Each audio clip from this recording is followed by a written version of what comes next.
नमस्कार, ANB news में आपका बहुत बहुत स्वागत है। मैं हूं नवीन पांडे। लोकसभा चुनाव के बाद लखनऊ में बीजेपी कार्यकारिणी की बैठक में डिप्टी सीएम केशव प्रसाद मौर्य ने बड़ा बयान दिया था। उन्होंने जिस तरह सरकार से बड़ा संगठन होता है यह बयान दिया, उसे योगी सरकार पर हमले के तौर पर देखा गया। हैरानी की बात यह है कि जब सरकार में केशव मौर्य नंबर 2 हैं तो उसी सरकार की शिकायत करते क्यों फिर रहे हैं।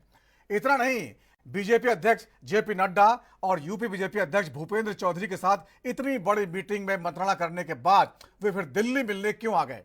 आखिर ऐसी कौन सी बात है जो ये नेता लखनऊ में नहीं कर पाए, जो अब दिल्ली में तय होनी है। क्या बीजेपी के अंदर कुछ बड़ा पक रहा है। करीब 3,500 कार्यकर्ताओं के बीच जिस तरह सीएम योगी आदित्यनाथ के अति आत्मविश्वास वाले बयान को हार की वजह बताया, उसे भी एक जोरदार पलटवार के तौर पर देखा गया। हालांकि केशव मौर्य के बयान के मायने ये भी निकाले गए कि सीएम से उनकी दूरियां बढ़ गई हैं। इन हमलों के बाद एक और बड़ी बात यह हुई कि यूपी के कुकरैल नाले के पास शुरू होने वाला अतिक्रमण विरोधी अभियान यानी बुलडोजर एक्शन आदेश सीएम ने रुकवा दिया। टीचरों पर डिजिटल अटेंडेंस लागू कराने के कदम को बड़ा क्रांतिकारी माना जा रहा था, लेकिन जबरदस्त विरोध के बाद आज उसे भी वापस लेना पड़ा।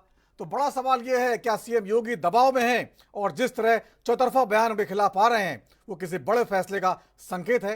इन्हीं सब मुद्दों पर चर्चा करेंगे। उससे पहले देख लेते हैं क्या कुछ कहा गया। कोई कारण नहीं 10 की 10 उपचुनाव फिर से भारतीय जनता पार्टी अपने पक्ष में करने में सफल हो, लेकिन इसके लिए आज से जुड़ना पड़ेगा, लगना पड़ेगा। एक एक कार्यकर्ता को अपना अभियान मान करके फिर इस अभियान के साथ जुटना पड़ेगा और उसी के लिए आपका आह्वान करने के लिए आज फिर हम लोग आए हैं। बहनों और भाइयों, हम 2010 के 10 उपचुनावों के लिए तो हमें अभी से तैयारी करनी ही है, लेकिन हमें इस बात का याद रखना, उत्तर प्रदेश को जो ये नई पहचान बनी है, उत्तर प्रदेश जो पहले छठी अर्थव्यवस्था थी, आज देश की नंबर 2 की अर्थव्यवस्था बन चुकी है और तेजी के साथ उभरती हुई अर्थव्यवस्था के रूप में अपने आप को स्थापित कर रही है। उत्तर प्रदेश का जो परसेप्शन बदला है, आज आप देश और दुनिया के अंदर कहीं जाते होंगे, लोग उत्तर प्रदेश के नाम पर आपको सम्मान देते होंगे। इस सम्मान को बरकरार रखने के लिए जीत के सिलसिले को फिर से आगे बढ़ाने की आवश्यकता है और उसको बढ़ाने के लिए आह्वान करने के लिए आज आपके सामने माननीय राष्ट्रीय अध्यक्ष भी आए हैं। जीत का यह सिलसिला जो 14, 17, 19, 22 पंचायत चुनाव, नगर निकाय चुनाव, उपचुनाव में बना रहा, यही मोमेंटम 2027 में भी बनेगा। यह हमारा संकल्प आज से होना चाहिए, आज से होना चाहिए। याद रखना, भारतीय जनता पार्टी है तो जिले में हमारा महापौर भी है, जिला पंचायत अध्यक्ष भी है और ब्लॉक प्रमुख भी है, चेयरमैन भी है, पार्षद भी है। और अगर यहां पर कहीं कोई खरोंच आता है तो वहां उसका असर वहां पर भी पड़ने वाला है और इसीलिए अभी से इसकी तैयारी में जुटना होगा। एक एक व्यक्ति को जुटना पड़ेगा, ब्लॉक प्रमुख हो या चेयरमैन, महापौर हो या जिला पंचायत अध्यक्ष, विधायक हो या विधान परिषद सदस्य, लोकसभा के हमारे माननीय सांसद हो या फिर राज्यसभा के माननीय सांसद, इन सबको संगठन के साथ बेहतरीन तालमेल बना करके, संगठन जिसको तय करे उसके साथ खड़ा होकर के प्राणपण से जुट करके कमल चुनाव चिन्ह को विजयी बनाने के संकल्प के साथ अगर हम आगे बढ़ेंगे तो आपका भी सम्मान होगा, सर्वत्र सम्मान भी मिलेगा। और जो लोग उछल कूद करने का कुत्सित प्रयास कर रहे हैं, मुझे लगता है इनको दोबारा उछल कूद करने का अवसर ही नहीं मिल पाएगा। यह हम आप सबको आश्वस्त करने के लिए आज यहां पर आए हैं। देश के अंदर 10 करोड़ गरीबों को मकान दिए, उत्तर प्रदेश में 56 लाख गरीबों को बिना भेदभाव के मकान दिए। हमने जो नारा दिया, मोदी जी ने जो नारा दिया कि सबका साथ और सबका विकास, हमने जाति, मत और मजहब के आधार पर भेदभाव किसी के साथ नहीं किया। हम आज भी कह सकते हैं हमने किसी के साथ भेदभाव नहीं किया, कोई भेदभाव किसी के साथ नहीं किया। विकास के कार्यों के लिए भेदभाव नहीं किया। ये 80 करोड़ लोगों को फ्री में राशन आज भी मिल रहा है, क्या किसी जाति को मिल रहा है, किसी मत विशेष या किसी धर्म विशेष को मिल रहा है? भारतवासी है उसको राशन मिल रहा है। भारत पहला देश जिसने भूख से मौतें नहीं होने दी, बदहाली नहीं होने दी, आत्महत्या नहीं होने दी, किसी गरीब को सड़क पर भूखों से मरने के लिए मजबूर नहीं होने दिया। लेकिन उस सबके बावजूद भारतीय जनता पार्टी का कार्यकर्ता लगातार कार्य करता रहा। विपरीत परिस्थितियों में अपनी जान की परवाह किए बगैर लगातार कोरोना जैसी महामारी से जूझता रहा और सेवा को ही संगठन मान करके कार्य करने का परिणाम रहा कि जिस महामारी के सामने दुनिया की बड़ी बड़ी ताकतें नतमस्तक हो गई, उसी कोरोना को कहां समाप्त कर दिया। मोदी जी के नेतृत्व में भारत ने सबसे अच्छा परिणाम देकर के दुनिया के सामने कोविड प्रबंधन की एक नई अनूठी छाप छोड़ी। अंतिम भाषण मोदी का सुनना चाहिए कि कौन बदलना, आरसी एसटी के विरोध में कौन था। अंतिम बताए पत्र देखें, 1950 का पत्र सभी राज्य सरकारों को पंडित जवाहरलाल नेहरू ने लिखा था कि हम आरक्षण के विरोध में और नौकरी में आरक्षण और मैं विरोधी हूँ, और उसको एडिट करके इन लोगों ने चलाया है। आज के दिन में पहली बार है कांग्रेस जब सरकार आई तो कम से कम 110 से ज्यादा 111 संशोधन किया संविधान में। तो संविधान कौन बदल रहा है, कौन खत्म कर रहा है, ये जानो। हमारे समय में तो कौन संशोधन हुआ? धारा 370, हिंदू मुसलमान लड़ एक साथ रहे। कौन हुआ? अंग्रेजों के बनाए हुए कानून को बदला गया। ये संशोधन है, जनता के हित में हम संशोधन करते हैं और कांग्रेस ने अपने लोगों के हितों में संशोधन किया था। ये दोनों में बहुत अंतर है। और काम आखिर काम है तो आज के दिन में तो झूठ क्यों बोल रहे हैं? 1 लाख दे देंगे, 8,500 दे देंगे। इन्हीं लोगों ने जो काम किया था इतने साल, उसका नतीजा था कोरोना में। आपने देखा होगा उत्तर प्रदेश, बिहार, मध्य प्रदेश किस तरीके से वहां से पैदल चल के यात्रा हो रही थी। वो उनके परिणाम रहे इतने लंबे शाम के। अब हम लोग काम कर रहे हैं और काम के आधार पर ही मोदी फिर से तीसरी बार प्रधानमंत्री बने। उनसे इतना है कहूंगा, आवाज तो यहाँ सरकारी व्यवस्था में 7 कालिदास मिला।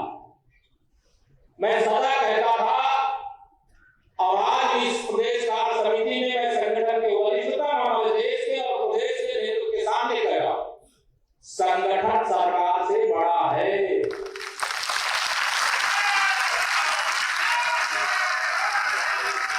संगठन से बड़ा कोई नहीं होता है। संगठन सरकार से बड़ा है, बड़ा था, बड़ा रहेगा।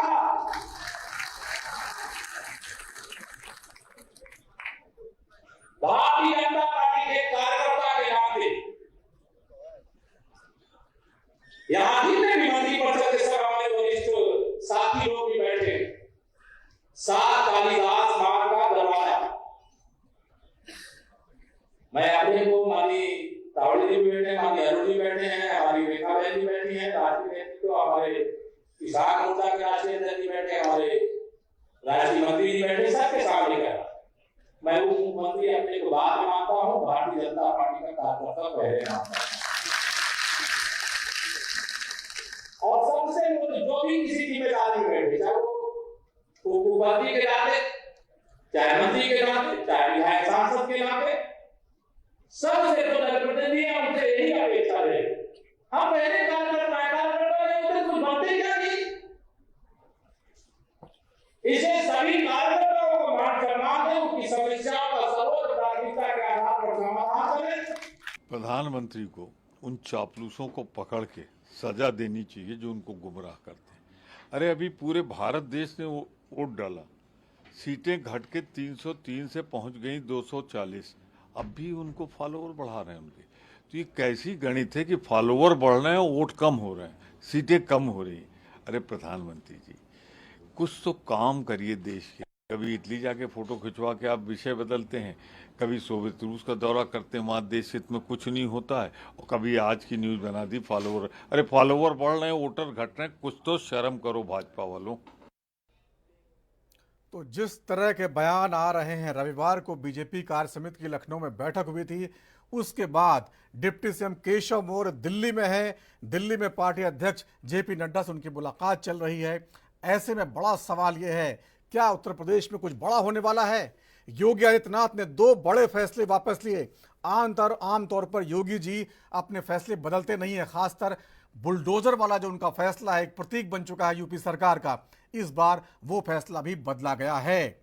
आखिर क्या है इसकी बड़ी वजह? जिस तरह योगी आदित्यनाथ ने कहा कि अति आत्मविश्वास की वजह से हार हुई है, वो भी एक पलटवार के तौर पर देखा जा रहा है। इन तमाम मुद्दों पर चर्चा करेंगे। हमारे साथ कुछ खास मेहमान जुड़े हुए हैं, उनके पास चलते हैं और बातचीत का सिलसिला आगे बढ़ाते हैं। वीरेंद्र मिश्रा सौरभ, नेता बीजेपी का, आपका बहुत बहुत स्वागत है। हमारे साथ है स्वामीनाथ जायसवाल जी, प्रवक्ता कांग्रेस का, आपका बहुत बहुत स्वागत है स्वामीनाथ जी। निशान ठाकुर है, प्रवक्ता समाजवादी पार्टी, आपका बहुत बहुत स्वागत है। डॉक्टर सुशील कुमार शर्मा, राजनीतिक विश्लेषक के तौर पर जुड़ेंगे, आपका बहुत बहुत स्वागत है। सबसे पहले वीरेंद्र जी, आपके पास से आना चाहूंगा। जिस तरह से केशव मौर्य दिल्ली में आए, 3,500 कार्यकर्ताओं के बीच लखनऊ में रविवार को बड़ी लंबी बातचीत हुई थी, उसके बाद आखिरकार 2 दिन बाद ही उनको दिल्ली क्यों आना पड़ गया? ऐसा क्या चल रहा है पार्टी के अंदर जो उत्तर प्रदेश में कुछ बड़ा होने वाला है क्या?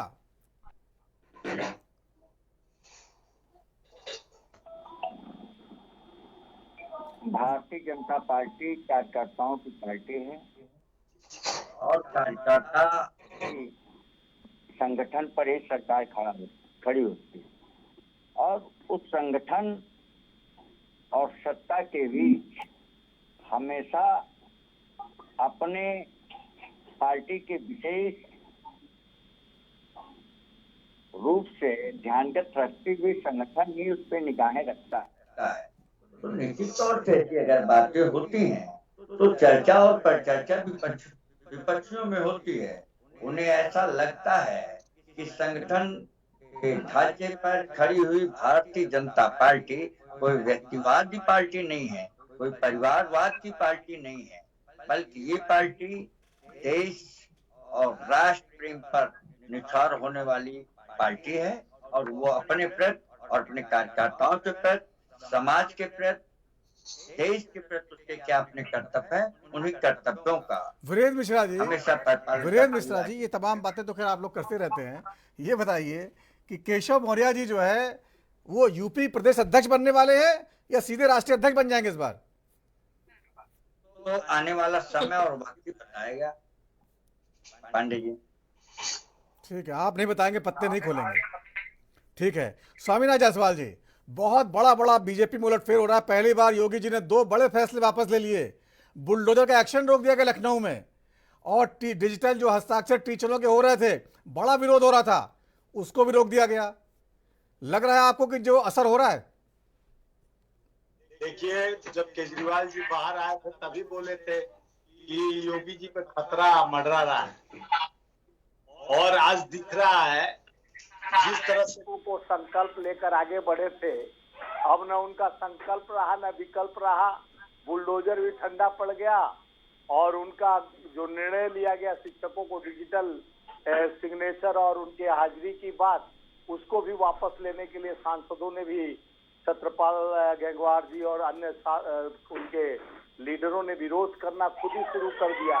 तो जब और संगठन में आपस में मतभेद चल रहा है और निरंतर चुनाव में भी देखे होंगे कि योगीनाथ जी चाह रहे थे किसी को टिकट और दिया गया किसी को टिकट, तो पहले ही से मनमुटाव इन लोग पर चल रहा है, जिसका जनता ने भरपूर इनको आशीर्वाद दिया। जिस तरह से ये पता चल गया कि इनका तालमेल ठीक नहीं है, कि जिस तरह से किसी पर बुलडोजर चढ़ा देते थे, चाहे गरीब का झोपड़ी हो या तो किसी एक समुदाय पर ही चढ़ा देते थे, तो आज समझ में आ गया कि गलत करे और बुलडोजर किसी पर नहीं चढ़ाना चाहिए। ये सरकार अपने सत्ते के साथ साथ अपने प्रदेश के हित की भी कामना करना चाहिए, और जिसके वजह से आज वहां के लोग ने जो ये 80 सीट का कामना किए थे, 33 सीट पर अड़क गए, और इनके 400 पार वाले मंसूबा पे पानी फेरा गया। 240 पर आके अड़के बैसाखी पे सरकार चलने लगी। तो उत्तर प्रदेश सबसे पहले, जिस तरह से माननीय प्रधानमंत्री जी का चंदौली, गाजीपुर, सोनभद्र और रायबरेली, अमेठी और सारा सेंट्रल से हारते गया, तो ये पूर्वांचल का सीटें सब हारे गए। तो ये कहीं ना कहीं बुलडोजर का भय, बुलडोजर का डर जो दिखाने का कोशिश किया गया, तो आज उन्होंने, जनता ने उनका निर्णय दिया कि देखो भाई, बुलडोजर से नहीं विकास से काम होता है, मन मुटाव से नहीं प्रेम से काम होता है, अन्याय से नहीं न्याय से काम होता है। कम से कम ये आप एक धार्मिक आस्था के प्रतीक हैं, आप किसी भी संस्था के गुरु हैं और सनातन की भूमि है। उत्तर प्रदेश में सनातन का गढ़ है, जहां जमुना गंगा के तहजीब, जहां त्रिवेणी है, जहां बाबा विश्वनाथ की नगरी है, हर जगह मां विंध्यवासिनी है, तमाम धार्मिक स्थल, अयोध्या प्रभु श्री राम का जन्म स्थल है। और उसके बाद आपने अहम अहंकार, आपका तालमेल ठीक नहीं रहा। जनता ने बताया कि देखो, अब इनके संगठन में इन्हीं पर अब अटैक होना शुरू कर दिया गया है। तो आपके हिसाब से केशव मौर्य जी अटैक कर रहे हैं योगी जी पे? एकदम केशव मौर्य पहुंच गए, आज नड्डा जी से मिले, अभी भाजपा कार्यालय में है, चर्चा हो रही है। अब देखिए कौन मुख्यमंत्री बनेगा, अब ये भी चलेगा, क्योंकि अब आप लोगों की जानकारी है कि योगी जी अब मतलब मुख्यमंत्री नहीं रहेंगे? हॉट सीट एकदम खाली होने वाला है, जान लीजिए, क्योंकि अब बुलडोजर से इनको भय लग गया। इन्हीं लोग को भय पहले लगा कि बुलडोजर से आ रहे हैं और ऐसे ऐसे स्कीम ले आ रहे हैं योगी जी, जिससे लोगों के बीच में सौहार्द खत्म हो रहा है, प्रेम खत्म हो रहा है। तो आखिर सुबह का भूला शाम को घर वापस आता है। ठीक है, ये निर्णय समझ में आता है। ठीक है। निशान ठाकुर जी, जिस तरह से बीजेपी दोबारा कमर कस रही है, जो 10 उपचुनाव होने सीटों पर, वहां पर जोरदार तैयारी कर रही है, ऐसे में आज जो योगी सरकार का फैसला है, जो 2 फैसले वापस लिए हैं, इसको किस तरह देखते हैं आप? चैनल के माध्यम से समाजवादी पार्टी का पक्ष रखते हुए हमेशा ही मैंने कहा है कि ये मुख्यमंत्री योगी, ये 2 सरकारें हैं। आप मेरी बात समझिए कि 2 सरकारें हैं, मुख्यमंत्री योगी आदित्यनाथ और दूसरा एजेंडा भारतीय जनता पार्टी। कई बार आपने देखा होगा कि ये सरकारें, ऐसे कई बार मौके आए हैं कि जिन पर ये आपस में टकरा गए हैं। उत्तर प्रदेश की सरकार और दिल्ली की सरकार, जो डबल इंजन की सरकार आई थी, कि जिसके लिए जनता के हित में काम किया जाएगा, लेकिन दोनों लोग एक दूसरे से संतुष्ट नहीं रहे, तो भारतीय जनता पार्टी की जो सरकारें थी वो आपस में काम नहीं कर पाई, और काम ना कर पाते हुए आपस में टकरा रही है, और कभी भी कुछ भी हो सकता है, ऐसी संभावना देश के अंदर है। इसका एक मुख्य कारण है देश की जो जनता है। आपने लोकसभा के चुनाव में देख लिया होगा, लोकसभा 2024 के अंदर समाजवादी पार्टी के इंडिया गठबंधन के माध्यम से जो विकास का रास्ता और संविधान बढ़ाने के लिए पीड़ित, दलित और औरत के माध्यम से एक नारा दिया गया माननीय अखिलेश यादव जी के नेतृत्व में, और उस नारे के तहत जो काम भारतीय जनता पार्टी ने खिलाफ किया जनता के, इसको हरा करके समाजवादी पार्टी इंडिया गठबंधन अधिक सीटें लेके आया है, और इनका क्रूर नीतियों वाले रस को रोकने के लिए बहुत अग्रसित काम किया है। बुलडोजर की जो बातें आप कर रहे हैं, ऐसे बहुत सारे गरीब लोग थे जिनके ऊपर बुलडोजर चलाया गया। बुलडोजर के माध्यम से बहुत सारी कार्रवाई इन्होंने जबरन की है, बेटियों के साथ अत्याचार किए हैं, महिलाओं के साथ अत्याचार किए हैं, पत्रकार साथियों के साथ अत्याचार किए हैं। अब इन सब बातों को दरकिनार करते हुए आपने देखा होगा कि उत्तर प्रदेश की सरकार और दिल्ली की सरकार, जो डबल इंजन की सरकार जनता के बीच में गुमराह करके लाई गई थी, आपस में टकरा रही है। एक एजेंडा, एक खेमा हो गया केशव प्रसाद मौर्य का, एक खेमा हो गया योगी आदित्यनाथ का, और एक खेमा हो गया स्वयं बीजेपी का, और एक खेमा हो गया भारतीय जनता पार्टी के वरिष्ठ कहने वाले नेताओं को। आपने देख लीजिए, आने वाले समय के अंदर इनकी आपसी फूट जनता के हित के लिए काम नहीं करेगी, और काम नहीं करती आई है। सरकारें आपस में टकरा रही है। मैंने 3 एजेंडे आपको बता दिए। मुख्यमंत्री योगी आदित्यनाथ का गुट अलग है, केशव प्रसाद मौर्य का गुट अलग है, और जो दिल्ली की सरकारों का गुट है वो अलग है। इनका आपस में तालमेल नहीं है, तो जनता का क्या भलाई कर पाएंगे? ठीक है, बताने की जरूरत नहीं है। ठीक है ठाकुर साहब, बताने की जरूरत नहीं है कि समाजवादी पार्टी ने अपने हित के लिए काम नहीं किया, जनता के हित के लिए काम किया है, लेकिन ये सरकारें जो आपस में टकरा रही है, अपना प्रचार करना चाहती है, और प्रचार के माध्यम से इस चुनाव को भड़काने के लिए इस तरीके की बातें निकाल के ला रही है। ठीक है। डॉक्टर सुशील कुमार शर्मा जी, तमाम प्रवक्ताओं की बातें आपने सुनी हैं, सब अपने अपनी पार्टी के हिसाब से बात कर रहे हैं, लेकिन आप चूंकि विश्लेषक हैं तो सारी चीज़ों का विश्लेषण करेंगे। जिस तरह से केशव मौर्य ने बयान दिया, सरकार से बड़ा संगठन होता है, ये बात तो सभी मानते हैं, लेकिन जिस अंदाज में दिया, जिस मौके पर दिया, जिन हालात में दिया, वो इस बयान को बड़ा बना देता है। ये भी माना जा रहा है कि केशव मौर्य जो है 2022 में विधानसभा चुनाव हार गए थे सिराथू से, वो जो है अभी भी उसकी नाराजगी भुला नहीं पाए हैं। और इसी को जो है ओबीसी वोट से आते हैं तो उनको बड़ा पद देने की तैयारी है। या तो वो बीजेपी के प्रदेश अध्यक्ष बनाए जाएंगे, या हो सकता है जेपी नड्डा जी अपना कार्यकाल पूरा कर चुके हैं, वो सीधे राष्ट्रीय अध्यक्ष ही बनाए जा सकते हैं। आपको क्या लगता है कि योगी आदित्यनाथ तो काउंटर करने की तैयारी चल रही है बीजेपी में? देखिए,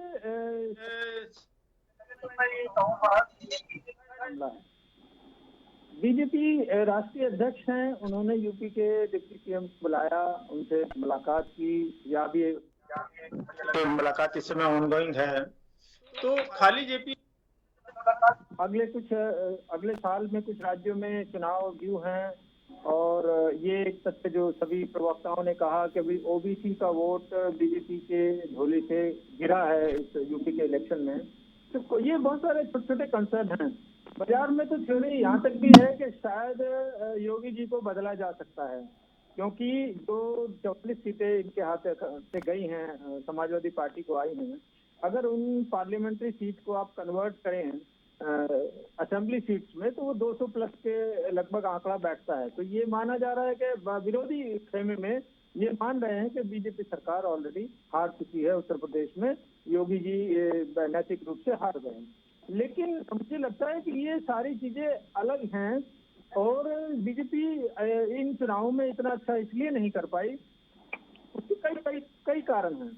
पहली बात तो जब नड्डा जी ने एक चुनावी सभा में और टीवी पर उन्होंने कहा था कि संगठन हम अपने आप में, बीजेपी अपने आप में सक्षम है और हमें आरएसएस की जरूरत नहीं है, तो उससे आरएसएस खेमे में नाराजगी थी। और आपने देखा होगा कि पहले 2 चरणों शर्मा जी, हार के तो बहुत सारे कारण हैं जो लगातार गिनाए भी जा रहे हैं। हरियाणा में हारे, वहां के सीएम की तारीफ हो रही है। आज वहां अमित शाह थे, उन्होंने बहुत तारीफ की, ठीक है। उसके बाद जो है राजस्थान की बात करिए, वहां तो नए सीएम बने थे। तो जिस तरह से बाकी राज्यों में तो पार्टी हारी है, महाराष्ट्र में फडणवीस ने खुद जो है इस्तीफे का ऑफर किया। तो योगी जी पे सवाल खड़े करने का मतलब क्या है कि जिस तरह से आपने देखा होगा आम आदमी पार्टी के नेता केजरीवाल जी ने कहा था, हारे हैं ना। देखिए सर, नवीन जी, बात ये है कि ये जो यूपी लूज हुआ है उसी की वजह से भारतीय जनता पार्टी 240 पर चिमट कर रह गई। और आज सरकार में कोई भी बड़ा फैसला लेने से पहले 10 बार सोचना पड़ता है। और ये भी देखा जा रहा है कि जो चचा हैं हमारे नीतीश जी, वो पलटू राम जिनको कहा जाता है बड़ी सारी दुनिया, तो विपक्ष भी उन्हीं पर आंखें लगाए बैठा है कि कब वो पलटी मारे, सरकार अल्पत में आए और हम अपना झंडा गाड़ने की तैयारी करें। और ये तो यूपी में जो एक तबके का वोट बीजेपी शायद कन्वर्ट नहीं कर पाई, या ये कह लीजिए कि जो 2 लड़कों की जोड़ी थी, उन्होंने कुछ ऐसे वादे किए हैं जो प्रैक्टिकली पॉसिबल नहीं है, और जनता उनके बहकावे में आ गई है। अन्यथा अगर योगी जी का रिकॉर्ड देखा जाए काम का, तो काम में कहीं कोई कमी नहीं है, काम अपने आप में बोलता है। और क्योंकि कंटेस्ट और जो टाइमिंग है वो एक ऐसी चीज है कि उस टाइमिंग के चलते विपक्ष को बोलने का मौका मिल गया है। और एक बात कहूँगा, विपक्ष की तारीफ ही है ये, लेकिन वो झूठी तारीफ होगी विपक्ष की, कि वो एक खामखा के उत्साह से लबरेज है, एक खामखा का उनके अंदर जोश है, जो कि अल्टीमेटली पार्लियामेंट में टाइम वेस्ट करने में ही जाया करते हैं। वो कुछ क्रिएटिव और कंस्ट्रक्टिव नहीं करते। ये जो थोड़ी सी सीटें इनकी बढ़ गई हैं, उन सीटों के चलते इनके अंदर बहुत ज्यादा जोश आ गया है, और ये कुछ भी बोलते हैं, कुछ भी नारे लगाते हैं। तो मेरा इनसे एक नम्र निवेदन है कि जो आपको सीट मिली है, जो आपके बढ़ोतरी हुई है, उसका क्रिएटिव और कंस्ट्रक्टिव इस्तेमाल करें, पार्लियामेंट में पक्ष के साथ मिलकर। ठीक है, आपकी सलाह को शायद सुन रहे होंगे विपक्षी पार्टी वाले। तो एक छोटा सा ब्रेक लेता हूं, ब्रेक के बाद लौटेंगे, चर्चा को आगे बढ़ाएंगे।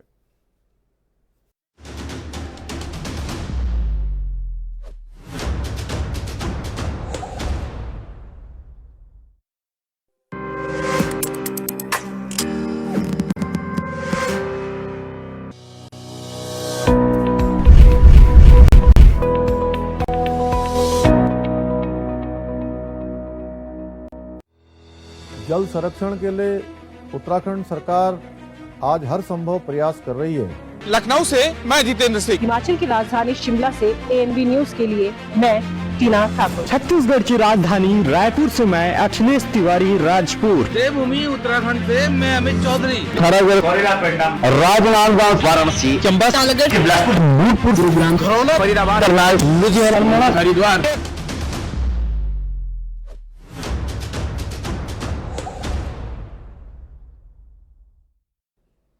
और ब्रेक के बाद राजदर में एक बार फिर आपका स्वागत। आज बात कर रहे हैं जिस तरह से बीजेपी में तमाम हलचल देखने को मिल रही है। यूपी के डिप्टी सीएम केशव मौर्य दिल्ली आए हुए हैं और दिल्ली में पार्टी के अध्यक्ष जेपी नड्डा से उनकी मुलाकात चल रही है और तमाम जो बयान पिछले दिनों आए हैं उसको जोड़ कर अगर देखा जाए तो भारतीय जनता पार्टी उत्तर प्रदेश में कुछ बड़ा बदलाव करने की तैयारी करती हुई दिखाई दे रही है। इन्हीं सब मुद्दों पर चर्चा कर रहे हैं। हमारे साथ कुछ खास मेहमान जुड़े हुए उनसे बात कर रहे हैं। वीरेंद्र मिश्रा सौरभ जी हैं, नेता बीजेपी के। स्वामीनाथ जायसवाल जी हैं, प्रवक्ता कांग्रेस के। निशांत ठाकुर हैं, प्रवक्ता समाजवादी पार्टी के। डॉक्टर सुशील कुमार शर्मा हैं, राजनीतिक विश्लेषक के तौर पर। वीरेंद्र मिश्रा जी, जिस तरह से आपने पिछली बार समझाने की कोशिश की भारतीय जनता पार्टी में सामूहिक नेतृत्व है, सामूहिक जिम्मेदारी है, लेकिन बार बार कई राज्यों में आप लोग हारे, केवल यूपी में ही बार बार योगी पे हमला क्यों हो रहा है? उत्तर प्रदेश जो है वो एक बड़ा राज्य है और लोकसभा के मुद्दों पर चुनाव हो रहे थे। मोदी सरकार के 10 साल के कामकाज पर लोग जनादेश दे रहे थे और घुमा फिराकर योगी जी को निशाना क्यों बनाया जा रहा है? संगठन पर निर्भर संगठन के फसल से ही सत्ता की फसल लहराती है और Bharatiya Janata party cadre based party होने के नाते निश्चित तौर से अपने में समीक्षा कर रही है, लेकिन विरोधी पक्ष के नेता गण हल्के चर्चे और परिचर्चे में न्यूज चैनलों द्वारा चल रहा है, लेकिन भारतीय जनता पार्टी का अपना संगठन देश आधारित पार्टी है। वो आज की डेट में योगी जी मुख्यमंत्री हैं और रहेंगे। ये भारतीय जनता पार्टी के एक वरिष्ठ नेता है और उनकी अपनी एक सोच और कैपेसिटी है, उस पर भारतीय जनता पार्टी चल रही है। वीरेंद्र मिश्रा जी, कन्नौज के पूर्व सांसद सुब्रत पाठक हमला करते हैं। पूर्व मंत्री मोती सिंह कहते हैं आज तक ऐसा प्रशासन देखा नहीं। रमेश मिश्रा जो एमएलए हैं बीजेपी के, वो कहते हैं 2027 में यही हाल रहा, जीत नहीं पाएंगे। त्रिभुवन राम आज एक बयान आया, दलित विधायक हैं, कहते हैं दलित बहुत नाखुश हैं। तो ये सब कुल मिलाकर एक बार भी ये नहीं कह रहे मोदी सरकार ने कुछ गड़बड़ किया या कुछ काम किया, सब जो है योगी सरकार पर हमला कर रहे हैं। क्या मौके की तलाश में थे?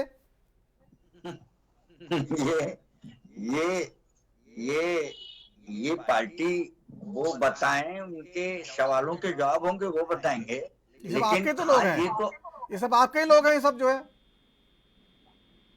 हम आपके सवालों के जवाब तो हम चैनल के माध्यम से नहीं दे सकते हैं, लेकिन पार्टीगत नीतियों के साथ देंगे और निश्चित तौर से उठाएंगे। लेकिन हम भारतीय जनता पार्टी के संगठन में क्या होगा ये तो वक्त और समय बताएगा, परंतु आज हम निडर होकर, निर्भीक होकर लोकतांत्रिक व्यवस्था के अंतर्गत भारतीय जनता पार्टी की सरकार उत्तर प्रदेश में डंके की चोट पर चलाती है और वो चलाएगी लोकतांत्रिक व्यवस्था के अंतर्गत। ये विपक्षी पार्टियां कभी झूठे अपने वादे पूरा नहीं कर पाती हैं, ये अपने को अक्षम पाती हैं। थोड़ा सा ये जीत भारतीय जनता पार्टी की देश में सरकार बनती है और कहते हैं कि मैंने ये संगठन देखता है और ये वोटों का प्रतिशत बढ़ता और घटता रहता है। मत भ्रम के आवेश पर कानून में बदलाव के नाम पर आम जनता को दिग्भ्रमित कर निश्चित तौर से विपक्षी पार्टियों ने कहीं ना कहीं गलत भ्रम फैलाने का जो स्वांग रचा वो आने वाले समय में बेनकाब होगा और भारतीय जनता पार्टी की सरकार आम हित में गांव, किसान, नौजवान का उत्थान करने का प्रयास जारी रखेगी। राष्ट्रवाद के नाम पर काम चलता रहेगा। हलचल आपकी पार्टी में हो रही है, बयानबाजी आपके नेता कर रहे हैं और जो है विपक्ष के मुद्दे क्यों मर रहे हैं आप? जो है विपक्ष ने यहाँ कुछ कहा है? यहाँ तो खुद कह रहे हैं कि सरकार संगठन से बड़ा होता है, फिर दिल्ली आ जाते हैं। वहाँ आपके विधायक जो है वो कह रहे हैं कि पुलिस जो है भ्रष्ट हो गई है तो योगी सरकार ने जितने अच्छे काम किए थे, कानून व्यवस्था का मुद्दा था, वो सब बेकार हो गया। वो मोती सिंह जी के बयान हो या रमेश के, वो समय के क्या संदर्भित किस परिवेश में कहते हैं, चैनल्स के अपने ढंग से जब तक इसकी हम पुष्टि न हो जाए उन पे हमें बयान देने का कोई औचित्य नहीं बनता है। किस संदर्भ में, किस संदर्भ में क्या कौन सा बयान हो रहा है, क्योंकि आज की जनता निश्चित तौर से कुछ चहलकर्मी बनी रहे। इन बयानों का परिपेक्ष तो पार्टी अपने आप में बयान देगी, और वो होता है क्या होता है, किस व्यू में वो बातें रखी गई है बताएंगे। लेकिन ये तो केवल विपक्ष के लिए एक मुद्दा बना के उनको अपने ढंग से प्रस्तुत करना चैनल को, ये भी तो अच्छा, हम लोग प्रस्तुत कर रहे हैं, बयान आपके नेता दे रहे हैं। स्वामीनाथ जायसवाल जी, ये सारा जो इनके पार्टी में हो रहा है, सारा जो है विपक्ष के माथे पड़ दे रहा है या मीडिया के माथे पड़ रहे हैं? कि जब पहले इनके घर में अब खुद ही का घर लूटा जा रहा है, अपने आप लुटेरा इन्हीं के हैं, तो ये उंगली उठाते हैं विपक्ष पे। रही बात हमारे मिश्रा जी ने, नवीन भाई कहा कि ये वोट प्रतिशत घटता है बढ़ता है। अभी उपचुनाव हुआ, 13 सीट में 10 सीट इंडिया गठबंधन जीती। और सबसे बड़ी बात जो अभय मुद्रा का बात, हमारे नेता राहुल गांधी जी शिव जी का फोटो दिखाकर बोले अभय मुद्रा शांति और सत्य का प्रतीक है। देखिए बद्रीनाथ भी हम लोग जीते, और बद्रीनाथ जीतने वाला कौन, जो एकता, अखंडता, भाईचारे का सूत्रधार होता है। जो ये लोग पूरे चुनाव में माननीय प्रधानमंत्री जी कहते हैं मेरी गारंटी, मोदी की गारंटी, कभी एनडीए की गारंटी नहीं बोले, भाजपा की गारंटी नहीं बोले, कभी योगी जी की गारंटी नहीं बोले, मोदी की गारंटी, मोदी की गारंटी, 400 पार, अब की बात 400 पार, ये धारणा बनाकर, लेकिन अपने संकल्प पत्र का एक पन्ना नहीं खोले चुनाव भर।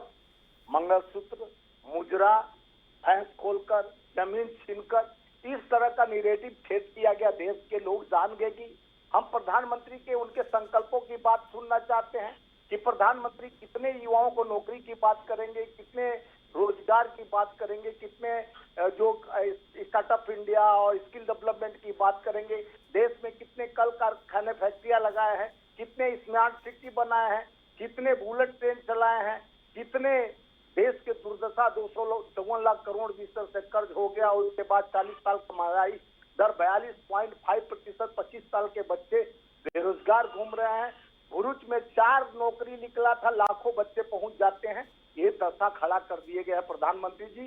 कई लोग आईना और चश्मा लगा के लोगों पे कटाक्ष और सलाहकार बन के सलाह देते हैं कि विपक्ष आवाज होता है देश के जनता का, विपक्ष आवाज होता है आम आवाम किसान। 770 किसानों के शहादत पर पिछले टर्म में माननीय राहुल गांधी जी खड़ा होकर बोले 2 मिनट मौन रख दिया जाए उस किसानों के शहादत पर।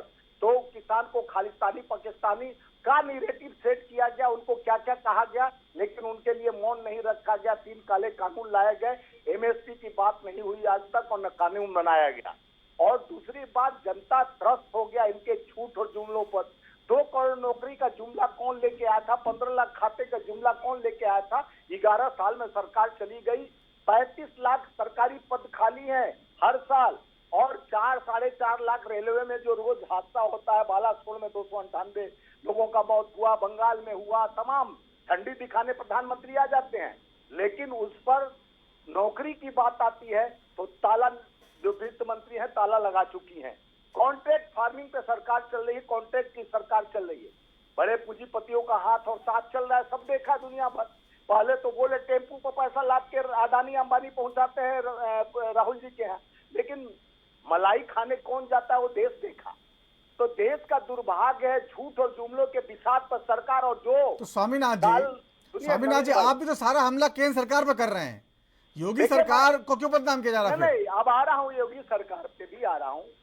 देखिए, जब तक योगी जी बुलडोजर चला रहे थे, लोग कानून व्यवस्था की बात कर रहे थे। हम लोग बोलते थे उत्तर प्रदेश में आयोजित बहनों पर जिस तरह से नेता भाजपा के बलात्कार अत्याचार और इसका बढ़ रहा है उत्तर प्रदेश में व्यापार, तो उस समय संगठन के लोग कुछ नहीं बोलते थे। संगठन के लोग गन पॉइंट पे बनारस जाके आईटी के छात्रों को रेप करते थे।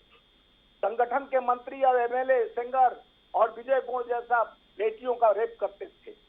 हम तो भाई केंद्रीय नेतृत्व के नाम पर चुनाव लड़ा गया। योगी जी तो अपना काम कर रहे थे, कानून व्यवस्था के बाद उनका जंका पीटा गया, लेकिन वोट किसके नाम पर मांगा जा रहा था? मोदी की गारंटी, मोदी की गारंटी, मोदी की गारंटी। और मोदी जी जहां गारंटी दिए, जिसका उद्घाटन किए, देखे होंगे, टर्मिनल 1 गिर जाता है, जबलपुर एयरपोर्ट गिर जाता है, अयोध्या में 13 किलोमीटर रामगमन यात्रा में 13 गड्ढा हो जाता है, जहां जहां पैर रखे वहां गड्ढा। इस बार 9 जून से परमानेंट जिस तरह से उनका शपथ होता है उसी समय, यानी पहले कश्मीर में त्राहिमाम आतंकवादी करते थे, अब जम्मू पहुंच गए आम आवाम पर भी, और रोज हमारे जवान शहादत दे रहे हैं। इनकी नाकामी पर अगर हम पार्लियामेंट में बोलते हैं, हम अग्निवीर पर बोलते हैं, नीट परीक्षा पर 7 साल में 70 बार पेपर लीक पर बोलते हैं, गरीबों के उत्थान की बात करते हैं, मजदूरों की बात करते हैं, बड़े पूंजीपतियों का हाथ और साथ पर बात करते हैं, तो कोई सलाहकार बोलते हैं कि बड़ी बोलते हैं। अरे बोलते कि हम आवाज हैं, हम विपक्ष का। जब तक हमको नहीं बोलने दिया गया, हम अगर विजय माल्या पर सवाल किए और नीरव मोदी मोहित चक्र पर सवाल किए तो पार्लियामेंट से हमको यानी डिजोल्व हटा दिया जाता है, हमारे पर केस लगाया जाता है और 150 सांसदों को अहंकार की वजह से बाहर निरस्त कर और बिल पास कराया जाता है। तो एक काला जो अघोषित 10 साल तक सरकार अहंकारी चली, आनंद फानंद में लॉकडाउन लगा देना, मजदूरों को गंतव्य तक नहीं पहुंचाना, ये मौतों का आंकड़ा नहीं देना, ये नाकामियां था। उत्तर प्रदेश के हमारे सबसे ज्यादा मजदूर त्रस्त थे, किसान त्रस्त है, और उसके बाद आप राजनीति रोटी सेकने में मस्त है। बुलडोजर चढ़ा देना ये कौन बात है? कानून व्यवस्था का बात करते हैं, पुलिस के रहने पे गोली चल जाता है, पुलिस काउंटर करती है, किसको करती है? गरीब के घर झोपड़ी पर बुलडोजर चढ़ जाता, आत्महत्या कर लेते हैं, बेटी जला के मार लेती है। ये कई लोग देखे, आज संगठन के लोग को दिख रहा है। तो इसका जवाब ले लीजिए, जवाब ले लीजिए, बहुत लंबा हो गया आपका, दिख रहा है। जवाब ले लीजिए वीरेंद्र जी, जवाब दीजिए इसका। वीरेंद्र मिश्रा, सौरभ जी, आपको आवाज आ रही है? हेलो, आपको आवाज आ रही है? जवाब देंगे स्वामीनाथ जी के सवालों का? स्वामीनाथ जी के सवालों का जवाब तो आम जनता दे रही है ना। आम जनता इनको सवालों का जवाब दे रही है। वो कह रहे कश्मीर में हमले रोक नहीं पा रहे हैं, कश्मीर लगातार हमले हो रहे हैं, 10 जवान शहीद हो चुके, अब तक 5 पहले हुए, 5 अभी हुए, कल रात को, रोक नहीं पा रहे हैं, लगातार कुछ ना कुछ गड़बड़ हो रहा है। उनके लिए सरकार देश की सेना है, हमें इस बात का निश्चित तौर से दुख रहेगा, अतः लेकिन उसका माकूल जवाब दिया जा रहा है। भारत देश के शक्ति को कोई नकार नहीं सकता है, लेकिन आतंकियों के ऊपर लगाम लगाने के लिए हम जब कभी आश्चर्यचकित होते हैं कि पाकिस्तान की भाषा कभी कभी बोलने लगता है, तो निश्चित तौर से हमें ये सवाल उठाना पड़ता है कि ये भाषा कभी कभी बोलते हैं, लेकिन देश की सेना मुस्तैद है, हम बिल्कुल उस पर निगाहबान हैं, हम अपनी नजर बनाए रखे हुए हैं और देश के आन बान सम्मान के लिए हम सदैव तत्पर हैं। ये उसकी चिंता न करें, उसके लिए हम माकूल जवाब उनको देंगे। ठीक है निशान ठाकुर जी, जिस तरह से बीजेपी में जो है हलचल तेज है और आप लोग जो है क्या मानते हैं, अगर ये मौर्य जी अगर प्रदेश अध्यक्ष बन गए या बीजेपी के राष्ट्रीय अध्यक्ष बन गए, तो फिर आप लोगों के लिए जो बढ़त है वो खत्म हो जाएगी, क्योंकि ओबीसी वोट एक बार फिर बीजेपी की तरफ खींचा चला आएगा? देखिए बहुत सारी बातें जो लंबा फैसला तो मुझे नहीं आता है, मेरी पार्टी में इतना सब ज्यादा नहीं सिखाया कि जो है बहुत अधिक टाइम लगेगा, लेकिन समाजवादी पार्टी से इतना ही कहना चाहेगी कि अगर लोकसभा चुनाव के अंदर भारतीय जनता पार्टी ने इतना काम किया होता तो अपने विपक्षियों के काम जुबानी न गिना रहे होते, अपने काम पे काम कर रहे होते, अपनी बातों को कोई एक लेटर ऐसा बता दीजिए जो भारतीय जनता पार्टी ने बताया हो कि हमने ये काम किया है, कोई एक स्पीच, कोई प्रधानमंत्री का एक मंच ऐसा बता दीजिए जिस मंच पर भारतीय जनता पार्टी के कार्यों की कोई संख्या बताई गई हो। विपक्ष ने ये किया, विपक्ष ने वो किया, 10 साल केंद्र के और 7 साल राज्य के, ये गिनाने की बजाय पूरी सरकार में विपक्ष से लड़ गए, लेकिन जनता इतनी तेज थी, आपने देखा होगा बेटियों को निरोध में दौड़ाया गया, उसका जवाब दिया। बुलडोजर की आप बात जो बार बार उत्तर प्रदेश में कर रहे हैं, कुलदीप सिंह सेंगर की आप उठा लीजिए या अन्य विधायकों की बात उठा ले, बेटियों का जो उत्पीड़न हुआ है, जलाई गई बेटियां, इन सब जो भारतीय जनता पार्टी के मेरे साथी कह रहे थे इन सबको हम देख लेंगे, और हमारी वोट घटी है। मेरे भाई वोट नहीं घटी है, भारतीय जनता पार्टी के खिलाफ जो जनता जान चुकी है वो उसने वोट दिया है। आप इस चीज की चिंता ना कर, ये अपनी बड़बोलापन ना दिखाइए कि जनता ने आपको वोट, लेकिन निशान आपको हराया गया है। लेकिन निशान जी वो कह रहे हैं मौर्य जी आएंगे सब ठीक कर देंगे, वो जैसे ही प्रदेश अध्यक्ष बनेंगे, राष्ट्रीय अध्यक्ष बनेंगे, ओबीसी वोट सब वापस आ जाएगा। जनता इतनी स्वाधीन है और समझ चुकी है। भारतीय जनता पार्टी का एक काम है ओपीएम की पुड़िया निकाल के ध्यान भटकाना।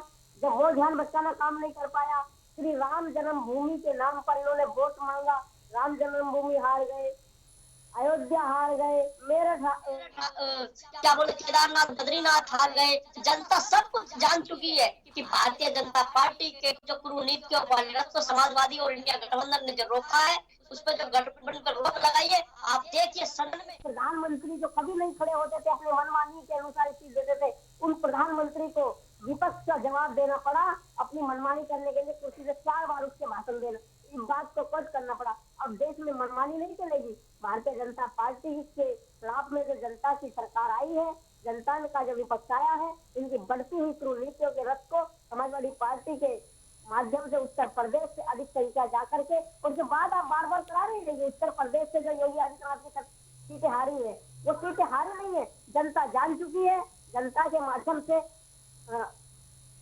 माध्यम से जो है ये सब चीजें बताई जाती हैं और जनता ने इनको जवाब दिया है। आप देखिए आने वाले चुनाव में, उपचुनाव में भी आप देखिएगा समाजवादी पार्टी के कितने अधिक सदस्य जीत करके आएंगे। और आप बात जो कर रहे हैं कि आपस में जो सरकारें टकरा रही है, इन सरकारों का नतीजा ये होगा कि जनता इनके बहकावे में नहीं आएगी और जनता को जो गुमराह करते हैं ओपीएम की पुड़िया निकाल के। मेरे जो साथी हैं निशान जी, बीजेपी के नेता कह रहे हैं, निशान जी बीजेपी के नेता कह रहे हैं कि जो है कांग्रेस ही खा जाएगी समाजवादी पार्टी को, भस्मासुर है कांग्रेस, जिसके साथ आती खा जाती है उसको। देखिए मैंने क्या कहा, फूट गिरो राजनीति करो, ये हिटलर के बड़ा भी मामला, अंग्रेजों के भारत से भी बड़ा जो मामला है, ये भारतीय जनता पार्टी ओपीएम की पुड़िया निकाल के झूठ बोलना चाहती है। समाजवादी पार्टी का गठबंधन अखिलेश यादव जी के नेतृत्व में जो काम कर रहा है इंडिया गठबंधन के साथ में, कांग्रेस की पार्टी और राहुल गांधी जी की एक विचारधारा है जो समाजवादी पार्टी से विचार खाती है। और समाजवादी पार्टी की अपनी एक नीति है, पीडी दलित और आदिवासी आबादी औरत, मीडिया के साथी हो, गरीब गुरबा हो, तबका हो, जो फंसाए हुए लोग हैं, बुलडोजर के फंसाए हुए लोग हैं, किसान हैं, नौजवान साथी हैं जिनको रोजगार नहीं दिया गया, सारी की सारी योजनाएं जो जनता के खिलाफ लाई गई, सबसे समाजवादी पार्टी जब कभी भी सरकार में आएगी इनको बेदखल करेगी इन सभी योजनाओं को और अग्निवीर जैसी संस्था को बाहर निकाल के फेंकेंगे, पूर्ण रेगुलर वाली जॉब को कंटिन्यू करेंगी। ठीक है, अगर आप आज भी ठीक है निशान जी, आपकी बात आ गई है। ठीक है, आज की ही बात आप कर रहे हैं, तो आज की बात का मेरा यह जवाब है कि इनकी जो आपस की टकराव है, इस टकराव में भारतीय जनता पार्टी हारेगी और आपकी फूट होने के कारण जो इनका अहंकार था इसमें बहुत बड़ा बदलाव उत्तर प्रदेश में कराएंगे और जिसका खामियाजा इनको उत्तर प्रदेश ही नहीं पूरे देश में भुगतने को मिला है, जिसमें आने वाले 2027 के चुनाव में समाजवादी पार्टी उत्तर प्रदेश में अपनी सरकार बनाएगी। ठीक है, जनता की सरकार। ठीक है डॉक्टर सुशील शर्मा, निशान ठाकुर ने बड़ी बात कही है। ये कह रहे हैं जिस तरह से हलचल चल रही है, मतभेद चल रहे हैं, ये बीजेपी को यूपी में पूरी तरह डुबो देंगे। ये बड़ी बात है। आखिरकार अगर योगी आदित्यनाथ जो इतने बड़े नेता हैं, इतनी बड़ी पकड़ है उनकी पूरे यूपी में, अगर उन पे हमला होता है किसी तरीके, वैसे तो ये खबर आ रही है कि मौर्य जी को जो है संगठन में भेजा जा रहा है किसी बड़े पद पे, लेकिन अगर मान लीजिए टकराव होता है तो फिर मौका मिल जाएगा विपक्ष को एक बार फिर यूपी में कब्जा करने का। देखिए आपकी बात बिल्कुल सही है और विपक्ष को तो हर दिन एक मौका है, क्योंकि जिस अंदाज से विपक्ष अपनी बात करता है, बड़े दुख की बात है कि विपक्ष सिर्फ बीजेपी पर हमला करता है, के नाम पर मिसगाइड करता है पब्लिक को। भारत के विकास का कोई विजन नहीं है, विपक्ष के पास कोई ये विजन नहीं है कि वो कैसे आगे लेकर जाएगा, क्या इंडस्ट्री लगाएगा, कैसे रोजगार देगा, कैसे अर्थव्यवस्था को बढ़ाएगा, कैसे जो सामाजिक सद्भाव है उसको बढ़ाएगा, कुछ नहीं है विपक्ष के पास। तो इन्हीं सब बातों के चलते मैं ये कहूंगा कि अभी दिल्ली बहुत दूर है।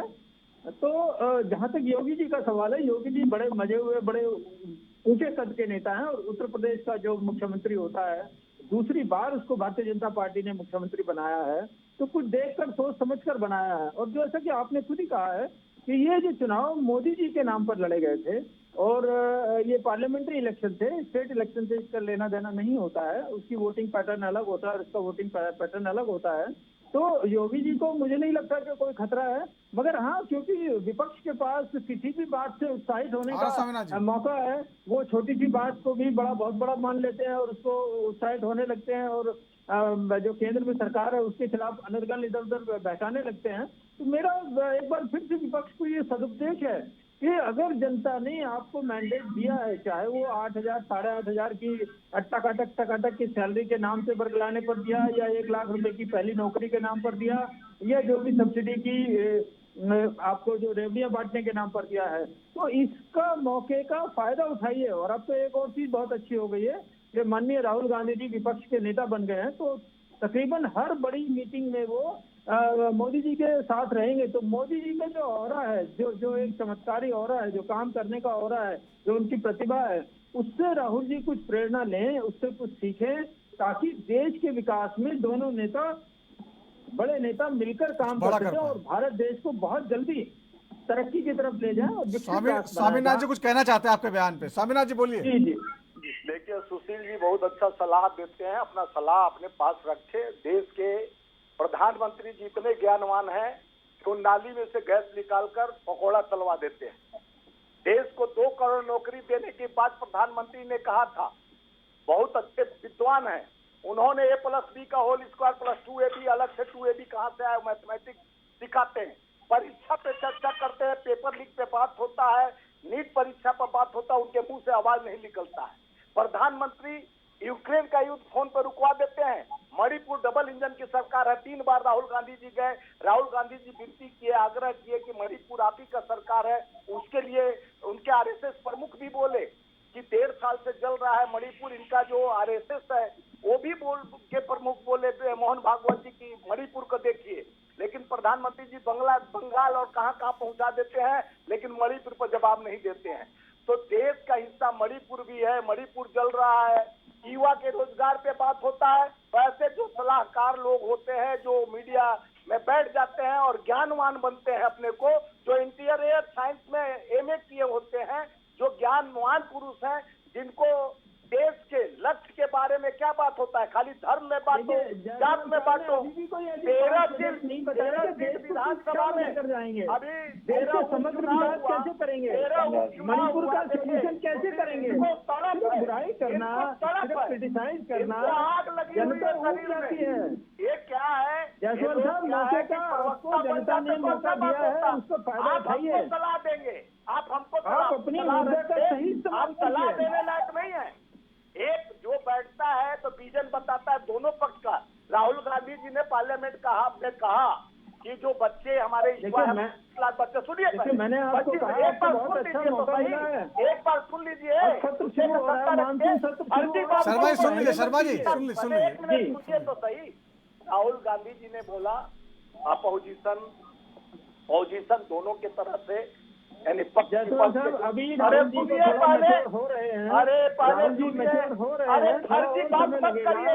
ये चश्मा उतारिए जो कराकट का लगा हुआ है आपके दिमाग में, ये चश्मा नहीं जो अंदर लगा हुआ है, फर्जी चश्मा उतार दिया उन्होंने, चश्मा लगा हुआ है, चश्मा उतार दिया। आप तो खुश है आप? फर्जी चश्मा लगाया है, फर्जी बात करते हैं बैठ के चैनलों पे, फर्जी चश्मा। मेरा बात सुन लीजिए पहले, मैं क्या कह रहा हूँ सुनो ना।